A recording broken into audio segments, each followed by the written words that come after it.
In this video, I am gonna tell you about the conflict between Israel and Palestine. As the UN Security Council prepares to meet, 181 Palestinians were killed in Israeli bombings. In Gaza, at least 52 children have died, 1,225 people have been injured, and entire buildings and city blocks have been reduced to rubble. In a phone call with Israeli Prime Minister Benjamin Netanyahu, US President Joe Biden reaffirmed Israel's right to self-defense. As the UN Security Council prepared to meet amid global concern over the worsening attacks, Israeli airstrikes on Gaza claimed the lives of 26 more civilians, bringing the total death toll to 181. Israeli forces also attacked the home of a Hamas leader during Sunday's airstrikes. As bodies were being pulled from massive piles of burning rubble and toppled buildings in Gaza, rescue teams worked to save lives. Israel said Sunday morning that its continuing wave of attacks had hit over 90 targets across Gaza in the previous 24 hours, following the destruction of a building housing news media organizations, which sparked international outrage. As families wailed in fear and sorrow in Gaza, rescue teams worked to retrieve bodies from massive piles of burning rubble and collapsed houses.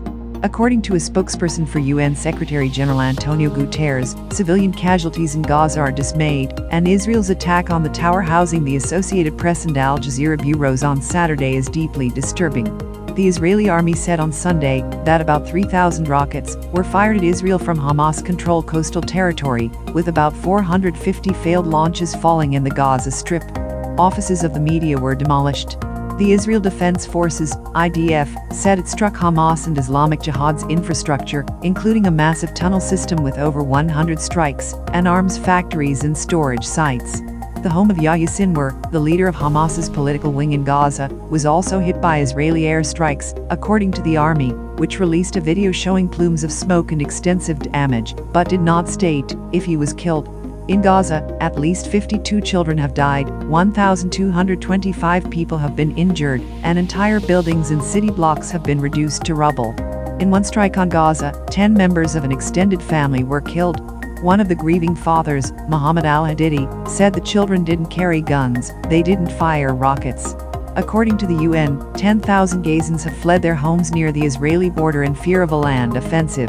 During a global COVID-19 pandemic, they are seeking refuge in schools, mosques, and other locations, with restricted access to water, food, sanitation, and health services, according to UN humanitarian official Lynn Hastings.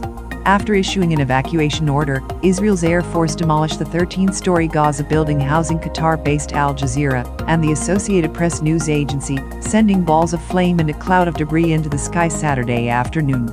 It is clear that those who are fighting this war do not only want to spread destruction and death in Gaza, but also to silence media that are witnessing, recording, and reporting the facts, Walid Al-Amari, Al Jazeera's Jerusalem bureau chief, told AFP. The assault left AP President and CEO Gary Pruitt shocked and appalled.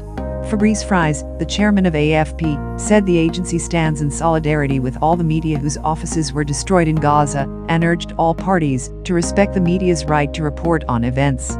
Extremely explosive. At 1400 GMT on Sunday, the United Nations Security Council was scheduled to meet.